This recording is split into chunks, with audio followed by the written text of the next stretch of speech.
Some great houses call us upstarts.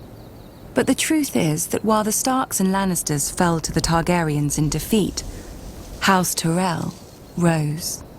For thousands of years, our family served as loyal stewards to the kings of the Reach, until the last of their line unwisely burned to death, resisting the Targaryen invaders. To save the Reach from a similar fate, we yielded the castle of Highgarden to Aegon and his sisters. In gratitude, the Targaryens gave House Tyrell dominion over the Reach, and we became lords of the castle in which, for generations, we had served. Under the Targaryen dynasty, Westeros prospered. Gone were the petty wars of 7 kingdoms and the endless thirst for minor glories that drove them. The Westerlands enriched the realm. The North guarded it, and the Reach and Riverlands fed it. This harmony is what Robert Baratheon shattered with his rebellion against Aerys Targaryen. When the call to arms came, though, we did not want to answer.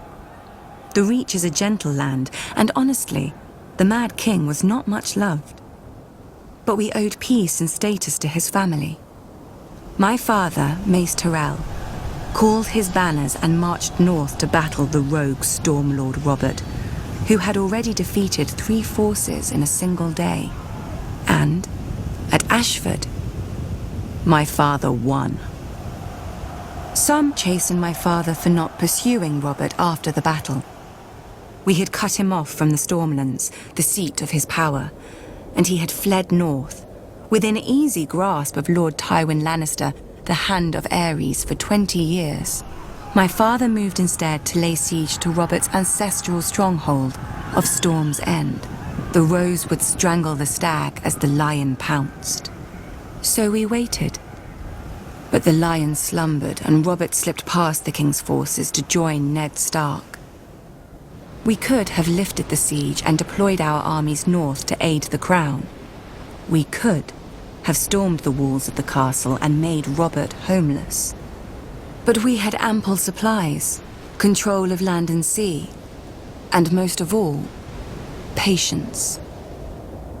Our siege would succeed, eventually, at little cost of life to us. If Robert prolonged the war with minor victories, our capture of Storm's End would hasten his downfall. And if Robert won the war, well, it would not do for him to find us in his halls with the bodies of his brother Stannis and his sworn men. When the lion finally showed his colors and purged King's Landing, we knew our cause was lost. My father chose the peaceful route and bent the knee to Robert, who heartily pardoned us. Strange, considering how we'd beaten him and starved his brother to the brink of death. We were to keep our lands, castle and title, but we knew that we would never be welcome at court. It didn't matter. The Reach was still the most fertile of the 7 kingdoms, and under our hand. Every flower, even the rose, needs pruning. Then it grows strong.